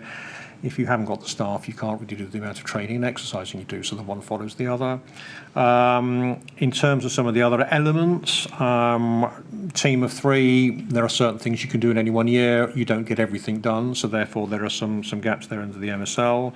I think if you looked across all of the London boroughs, you would have found certain aspects in certain boroughs not there at any one time, and I don't say that in any way at all to excuse anything. That's just a daily reality. I think that we did what we could with what we had, but limited with perhaps some lack of corporate management action and some lack of management scrutiny to be really aware of these items. You put that in the bigger picture of 33 boroughs all trying to do some of these things 33 ways at the time. I would suggest there's something systemically wrong there in terms of the capital city's municipal resource being fragmented in that way in some of these responses, not all of them. I think that's probably still the case today, frankly, and I wonder about the learning from Grenfell about how London could better call out and resource some social care and humanitarian assistance for issues of that size. I've not been there for 2.5 years. I don't know what's currently in place, but I would wonder at that. And I think if you take a combination of our limitations as individuals, the limitations of the management support for this, the limitations of a London structure on some of these items, it paints a very unpretty picture. I will take responsibility for certain parts, but I will say the authority should take responsibility for others. I'm certainly involved there. My name was on the door in a sense, but I wasn't the key decision maker on some of these matters. All I can say is to the people of Kensington and Grenfell, I am painfully aware the authority could and should have done better on the day. I still stand by the fact that this was an incident from word go that was far bigger than any one local authority in London could deal with. I still will say that despite the deficiencies in some of the backgrounds that have been correctly pointed out here today, that nevertheless people were called and did turn out and did do quite a lot of work that day, even just in RBKC, that mutual aid at a local level did work to a large extent. You will, I'm sure, be wanting to go on and talk about the bigger structural matters of that response, and I won't prejudge that now. But I will say to the people of Kensington, yes, of course, looking back now, looking at those experiences, would I have done some things differently? Of course I would have done with the bang. But, you know, we were what we were. We did what we did. Sorry, that's stupid. I'm sorry. I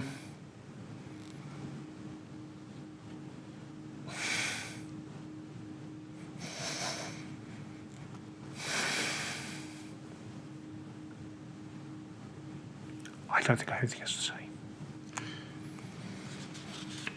Let's then turn to the response to the Grenfell Tower fire on the night. And I'd like to start... You need a little break, Mr. Kerry. Thank you. Can we try and... I'll see if we can move on, because I'm conscious of the time and I wish to give you what you can. Don't feel you've got to try and soldier on if a few minutes break would help you. It is a natural break. So if you'd like a break for 5 minutes or however long we need. Just 5 minutes, though. Yes, of course. Thank you. You go with the usher. Thank you. And we'll expect to be back in 5 minutes.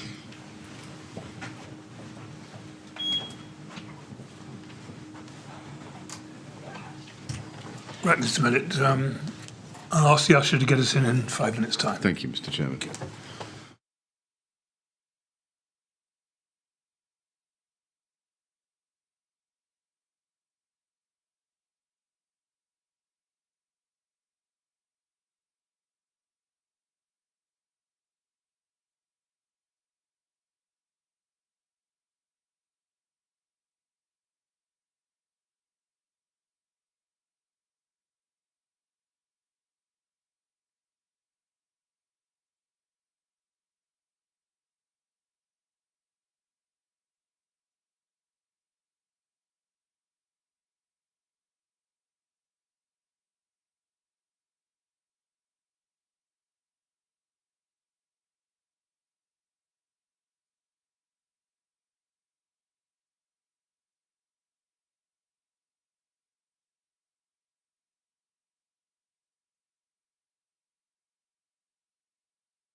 you ask Mr. Kerry to come back in, please.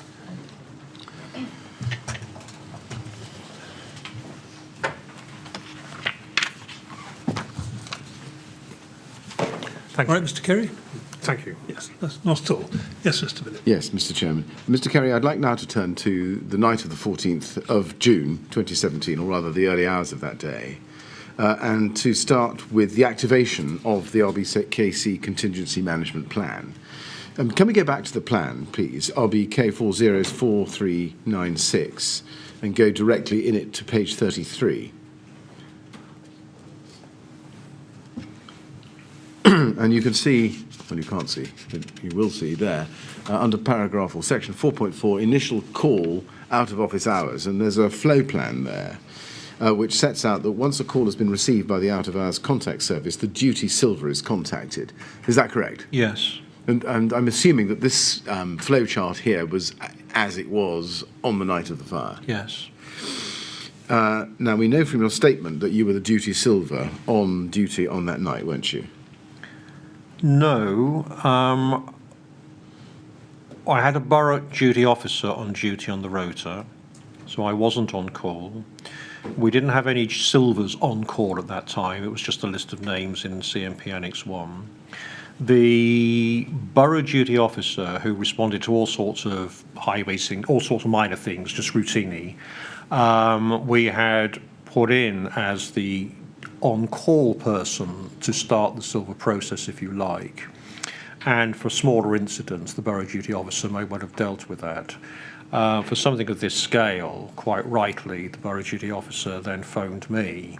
I was at home, I was in bed, I was actually on booked annual leave for that Wednesday.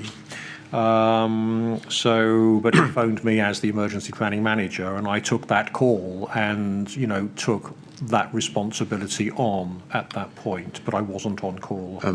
Now, at 2:21, you got a call from the borough duty officer, Nicholas Layton, I think. He was the one who initially got contacted. Yes. That's the detail. And then he told you there was a fire at Grenfell Tower, there were casualties and people trapped, I think. Yes. Yes. And you kept a manuscript notebook on the night as you went, didn't you? Yes, and you have that. We do. It's at RBK 3060425. Can we look at that, please? If we go to the first page, there it is. It's a spiral pad with your name on it. And if you go to page 2, which is the first page of the book, in manuscript it says Grenfell Tower W11 1TQ, police call 0203, and then it says, could you read that? Something. Trapped. Yes, evacuees. Evacuees, trapped. Trapped, casualties expected. 25 pump plus. Yes? Yes, and then rendezvous point. Right. Who gave you that information? Was it Nick Layton or was it the police? I got that from Nick Layton. Right. He would have been given that from the police. Now, if we go back to the flowchart, the previous document, RBK 404396, there, you can see that indicates that the Duty Council Silver has to evaluate the level of response required. Yes? Yes. And that's taken from, I think, take this from me, that it's taken from section 4.1 of the Contingency Management Plan. Now, it appears that there are 3 levels of response. Yes? Level 1, level 2, and level 3.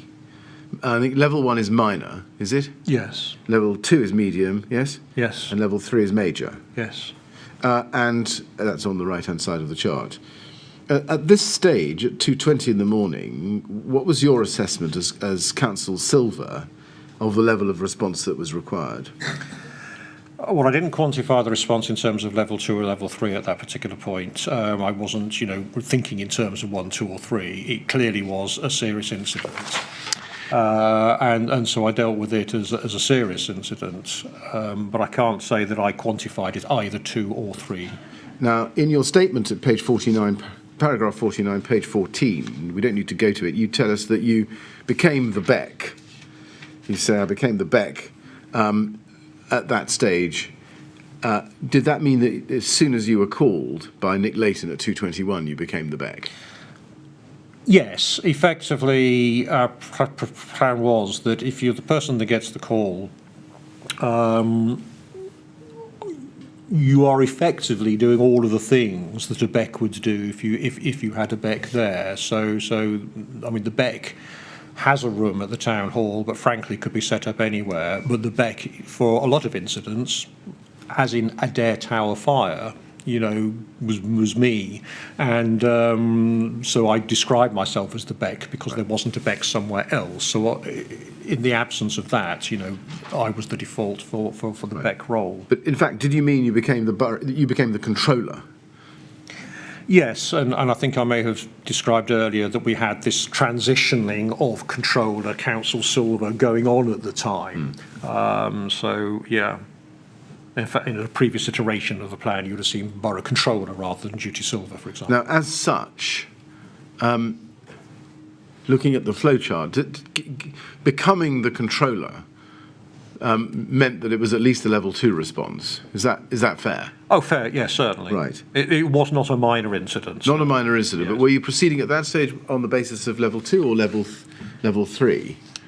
Act, as it says, Duty Silver to remain at home, acting as controller until BEC is opened and staffed. Could we just scroll down the page, please? I'm so sorry, you're quite right. If you go down to there. Yeah, thank because you. the level 2 response, Duty Silver become controller working from home.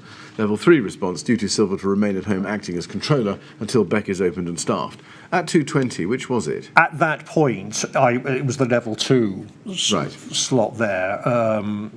At that point, and I moved to what we would see here as the level 3 a bit later on. Right.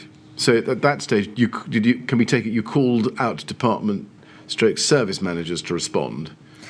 Yes, I mean, you'll have to help me. You've got my log there, Yeah. but you'll see sequentially which services I called at that particular point. Yes. But you were going down the level 2 route rather than the level 3 route. To begin with, yes. Yes. Now, and do you remember off the top of your head when that changed and you decided it was a level 3 response? I think a sort of, without declaring one or the other, I think mentally I got into that at the point where a bit later in the morning it became quite apparent just how much more of an incident this was. Because when I first heard of it, you're thinking a tower block fire, we've had those, and this sounds like a bit more serious. But then later on, of course, it became so much more aware. And at that point, when I spoke to Stuart Priestley as my line manager and as one of our designated council silvers, at that particular point, the first call I made with him, it was still me carrying on with it. But then a bit later on, he said, I'm coming into the town hall. And when he got there, he became council silver. And I became his emergency planning advisor. So not clear cut, this is level 2, oh, now at this time it's level 3. It's sort of it morphed from one to the other as it became more awareness of it. And on the flowchart it says that, as you can see in the box that we've just revealed, it says call out department service managers to respond to incident. What would that involve? Or what did that involve on the night? So that would have been calling out the particular departments that might be involved. So in this instance, calling out housing first. So clearly following the Adair Tower fire and all those principles there, this is a TMO property. So I knew, did I know that TMO were already there? I can't remember. But certainly I called Laura Johnson from the CMP Annex 1, the housing list. She was the first at the top of the list, so she took that call. And so that she would then take responsibility for calling out any housing services and TMO liaison at that particular point there. Okay. Now, if you go to your statement, please, your first statement, page 14, paragraph 52, you tell us that at 2:50 you called Stuart Priestley because he was your manager and a council silver, and you've just confirmed that. And you say at this point we still didn't appreciate the scale of the incident. So is it right that you didn't know that at this stage it was a major incident, or had been declared as a major incident, at least by the MPS? I don't think I was aware of a declaration, but I think I would, mentally I would have accepted it was a major incident. From word go, because it was described to me the number of people that Nick Layton said on his first call. I was aware at that point this was a serious incident, but I wasn't aware of just exactly what was going on at that point. Now, is it right that the position with Stuart Priestley was left on the basis that he would operate the Beck from home and would monitor it until further information was available. No, I was still the Beck from home, monitoring and dealing with it. At that point, I'd let him know, and we'd had a conversation, as I think I relate there, but he hadn't taken on Council Silver at that point. I was still that combined Silver Beck role at that point. I see. Let's say there may be a confusion about at what point that happened. Can we go back to your log, please? RBK 30133318.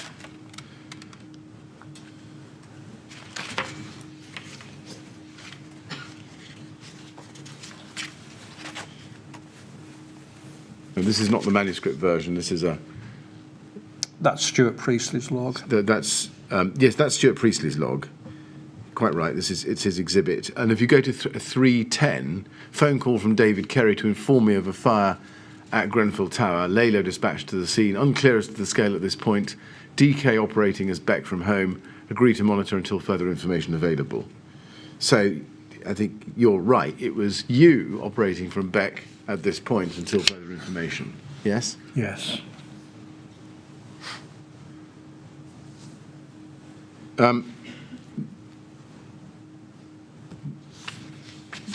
So did you know about the scale of the incident on the first call from Nicholas Layton, or later when he rang you and told you that there were fatalities and that the top of the building was on fire? That was later, I think, when he had been there as Laylo. The first call, this was a fire in the tower block. It sounds a bit serious, but Right. I didn't think. I wasn't aware of what it was becoming. Right. Was it the position that you initially underestimated the scale of the emergency response required? I think from the information I had, I made the response that I thought appropriate. So yes, is the answer. But in good faith, I made the response that I thought was appropriate at that time. At that stage, did you think that the Beck in the town hall should have been opened and staffed in accordance with the CMP flowchart? I had a difficulty around this one. I've had a difficulty ever since in trying to work through that out. I was conscious that it was very early on in the incident and we had not a great deal of information, and I was aware of that time, 3 o'clock in the morning type of thing. I think I should have called a Beck earlier. I don't think it would have made that much of a difference, but I should have called a Beck earlier. I was conscious that people were going to be needing to put in a long day, and there's that balance. Do you call out the resource you've got now and exhaust them early, or do you wait a little bit longer and enable them to go through a full day? And that was the path I took. To this day, I beat myself up as should I have done this, or should I have done that, or should I have done the other? The fact of the matter is, on the information we were getting, Laylo's on scene, housing on scene, TMO on scene, British Red Cross called out to go to rest centres, the knowledge that community shelters were opening and were there. But I never turned the television on at home. It didn't occur to me to turn the TV on at home. So I wasn't seeing what was going on in that respect. So I think had I seen the image, I would have taken more action earlier. But from the information I was getting, we've got a fire, we've got an evacuation, there are places, there are people at the scene, and then we're dealing with that. And it then started rapidly getting more information, and it was like, and we're there. But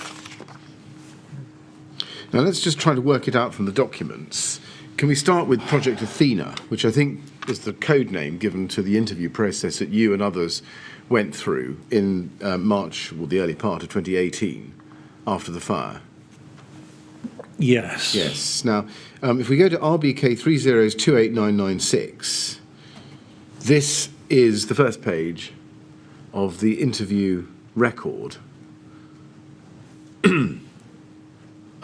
Yes. On the 2nd of March 2018, and you are in attendance with council and others, and you can see the list of acronyms. And if we go to page 5 in it, please, if you look at page 5, 5th paragraph down, you say, or it says, and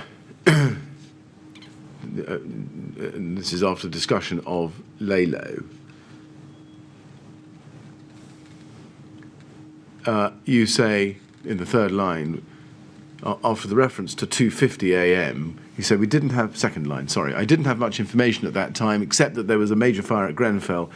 We not aware of the scale at this point. We had had fires in tower blocks before and they had been contained. At this point we were still dealing with it in the normal way. His response was that he would inform the ward councillors as a matter of courtesy, but said he would call them at 6 a.m. as too late to call then. The scale was not known at this point. Had it been known, we would have been on the phone to all sorts of people at that point.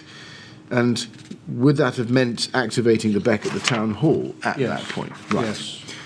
Now, were you aware that Stuart Priestley was trying to contact you shortly after you first spoke at 2:50? Did you know that? No. But I was on the phone a lot. If we go to your log, sorry, if we go to your log at RBK 3013926, we can see at 3:31. Oh, that's not right.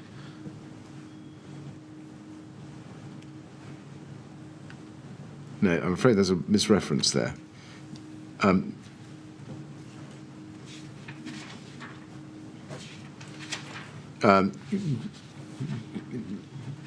Do you recall that he called you at 3:30? I'm happy to accept that from you. Certainly he called me at some point. I'm happy to accept that. Mr. Millett, did you want the notebook? Yes, that's it. It's come up. You've got it. Yes. Well, the one on the screen is not Mr. Kerry's notebook. No, this is Mr. Priestley's notebook. That's what you want. That's what I've got. It might help. It's not actually what I want. No. I thought not. Well, if you want Mr. Kerry's notebook, it may be at RBK 60425. It may be, but it may not be, because there are 3 versions of that document. And I'm only trying to help. I know, and it's very helpful. Do you remember when it was that Stuart Priestley confirmed that he would go to the town hall? Oh, I can't remember off the top of my head. If I look at the log, I can certainly confirm what I note. Well, I left home at 5:30, so it must have been before 4 o'clock. I'm guessing now. I'm sorry, Mr. Millett. I need to see the log for the precise timing. No, it's my fault for being closed-minded and not accepting the chairman's invitation. Let's do what the chairman suggested and go to RBK 3060425. See if we can find what I'm looking for. This is your notepad. Now, if we scroll down, please, to page 2, we can. Wait a second. Yes, sorry, page 5 is what we're after. Page 5, top of page 5. There is a typed version of this. There's a transcribed version of this, which is what I think I was after, but I'm grateful to the chairman for reminding me that this is probably a good source. At the very top of the screen, it says A331, Stuart Priestley calls, and can you read the rest to us? Calls, that might be press, councillors and Tony Redpath. I'm not entirely sure what the calls press, by the look of it, councillors, CLLS, right. Tony Redpath. I think that he was telling me he would call. Right. If we could find my typed up one, I think I was better able to read my own handwriting then than I am now. Right. If you give me a second, I think I can do that. If you go then, let's try RBK 3013296. I think was what I was after in the first place. 13296.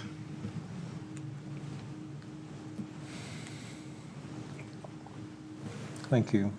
And that's, I think, the document you were after and I was after. And if we go to the foot of page 1, you can see the call at 301 from Lalo. And it says there, now Emergency Services RVP see that? Yes. In Bowmore Street. Yeah. Bodies were being taken to Kensington Leisure Centre. The top half of the building was on fire. Was it at this point that you realised that the Beck needed to be opened at the town hall? I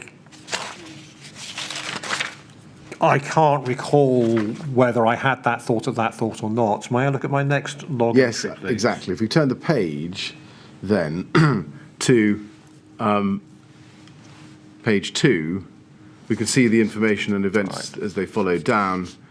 You've got the call to Belushi's.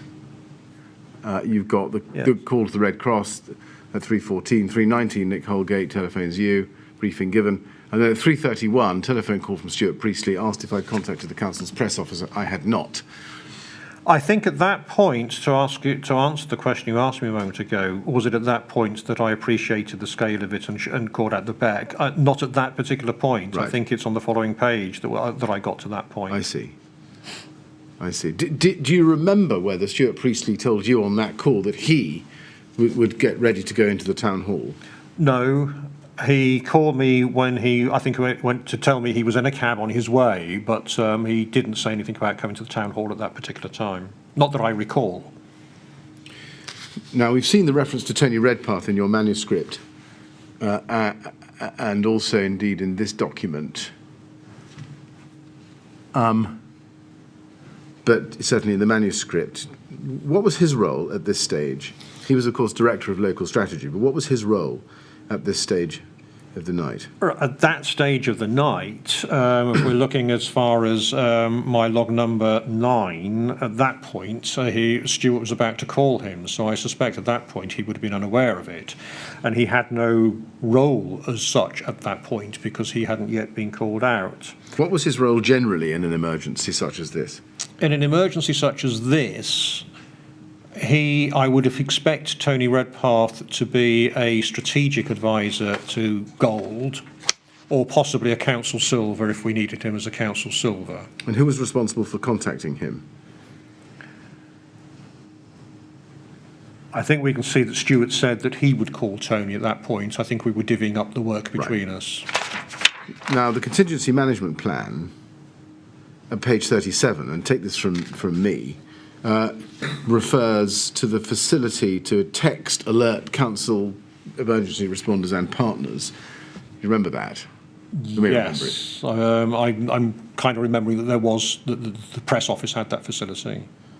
Right. Let's go to it then. I don't want to have any doubt. RBK 4396, page 37, under communication.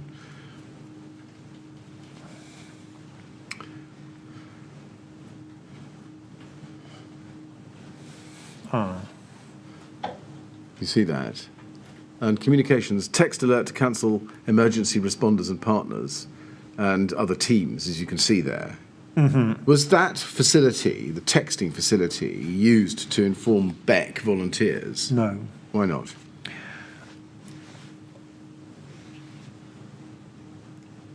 I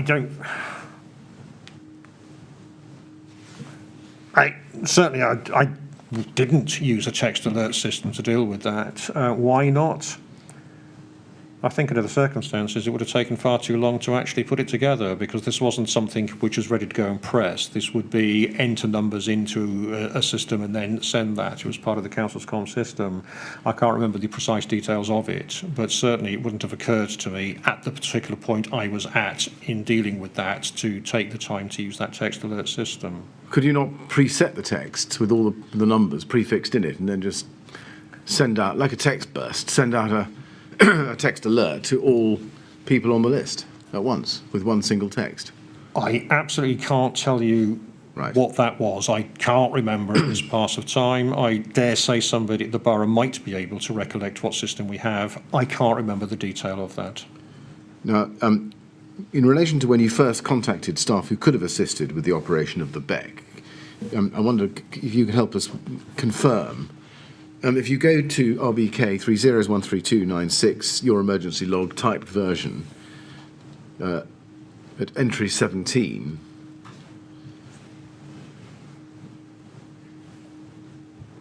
RBK 3013296, on page 4, entry 17, This is 0409.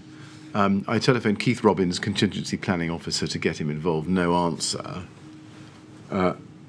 Was that your first call to him? Yes. Now, you'd known about this incident for almost 2 hours, hadn't you? Yes. Why had you not called him earlier?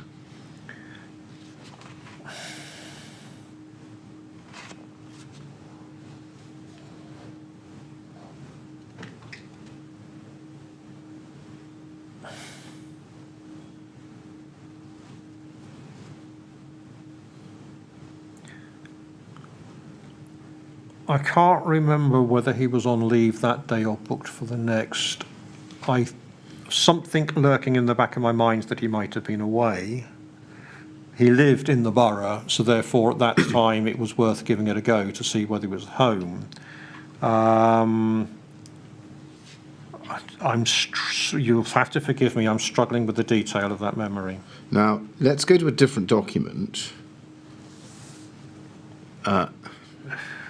Sorry, same document, different page. Page 5, entry number 23. This isn't in your manuscript log, but here it is in this document. Entry 23, at 4:13, you left a message for Elaine Chumnery, who I think, is this right, was a trained Beck supervisor? She's in our list as a Beck supervisor, but I've recently been told by our side that she has pointed out she wasn't trained as a Beck supervisor, she was trained as a Beck officer, but she was on our list as a Beck supervisor. Right. And you called her, left a message, and she called you back at 4:49, as you can see under the same entry, yes? Yes. She asked and agreed to attend the Beck in the town hall to support Stuart Priestley, yes? Yes. And again, why so late? Why call her so late? 2 hours after the incident had come to your attention. By this time, I'm realising it's much more serious than I'd originally thought. And it's like, right, let's now start getting this kicked off. I think when Stuart said, or whatever time it was that he was going to the town hall, it was right, let's get somebody in now to join him, and then they can start activating the whole of the Beck to meet whatever the needs might be. And if you turn to page 7, you can see under entry number 29 at 0523, I telephoned Rebecca Blackburn, Yes. RBKC contingency planning officer, and advised her of the incident.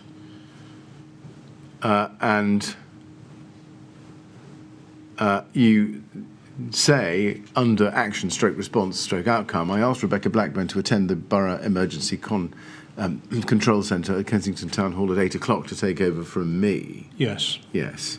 Why did you not contact her until 5:23, almost, 3 hours after the incident had come to your attention? Because I didn't need her at that time. Right. I knew I would need her in the daytime. Rebecca lived in Kent, and I knew that I would be expired by early, the start of the morning. I'd been up the entire previous day. I'd had 2 hours in bed before I got called out, and I was working at this. Absolute common sense says I'm going to crash at some point, and I need an emergency planner in the Beck. So therefore, I specifically waited until calling her at that time, and I asked her to come in at 8 o'clock. I think she actually got in at 7. But I purposely wanted that resource to be there for the rest of that day, because I knew that I would get to a point, at some point in the morning where I would have to finish. If we go, please, to your first statement at page 17, paragraph 78.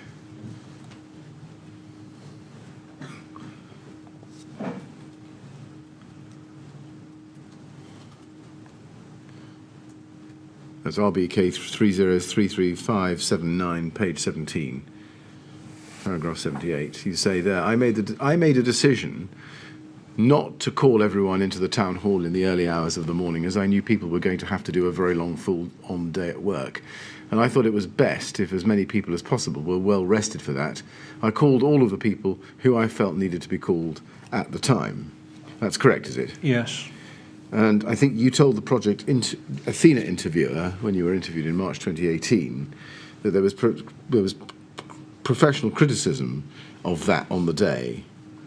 Yes, there were all sorts of people in the council saying, why didn't you call me? I would have come. Right. Well, they would have done, But at 3 o'clock, 4 o'clock in the morning, at that point, we wouldn't have been able to deploy them effectively. And if they had come in at that point, well, they'd have been finished by lunchtime. And common sense by then was saying, we need who we can get to do a sustained day's work. So there comes a point where you have to make some decisions based on other people's experiences. And you hear in training and lectures of other people's disasters that everybody rushes straight out at the word go, and then it all collapses because there aren't people to sustain it later on. And that's something I had in my mind. And it was like, you know, you need to be able to use the resource you've got. My Project Athena response reflected the torment I've had ever since, backwards and forwards and backwards and forwards, as did I do the right thing, the wrong thing, the right thing, the wrong thing. And as soon as I tell myself you should record them all out and to hell with it, I then rationalise it around and say, yeah, but that would have done exactly what you wanted to avoid doing. And then you get around to, oh God, when you realised eventually just how phenomenally awful this was, it was like human nature is you should have got everybody out. And then you come around and say, yes, but hang on a minute. That's the decision I made at the day. I have to stand by that decision. I had a reason for making that decision. And the decision I took was to try and think that this is not the typical emergency that was going to be over by lunchtime. Because clearly, by that point, even I knew that it wasn't going to be that.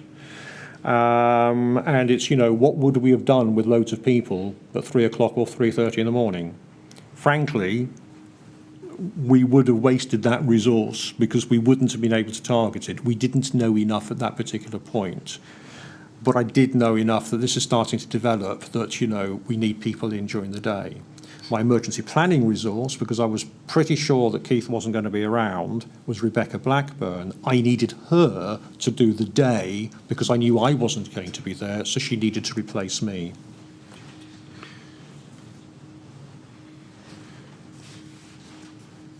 And do you agree that as a result of that approach, there was a delay in setting up the BEC and indeed in ascertaining the locations of rest centres and supporting them? A bit, but not catastrophically so. You know, we were getting information as it came through. This was an incredibly fast-moving event on the ground because clearly community centres were opening wonderfully and dealing with that. That's the experience around the UK in any disaster. Community centres are the first to get open long before anybody else that does. We were getting information and they were going. British Red Cross were on their way. We redeployed them to where we thought they were going to go.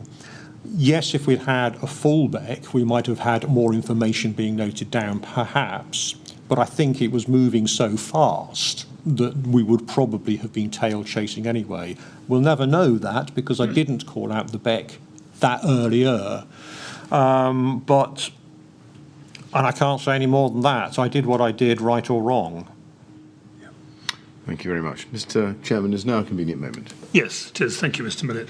Well, we call a halt at that point for the day, Mr. Kerry. I'm afraid we've got to ask you to come back tomorrow for some more questions, but I think you're expecting that. Yes, anyway. Yes. So we'll resume, please, at 10 o'clock tomorrow. And overnight, please don't talk to anyone about your evidence or anything relating to it. All right? Thank you. Thank you very much. Would you go to the usher, please?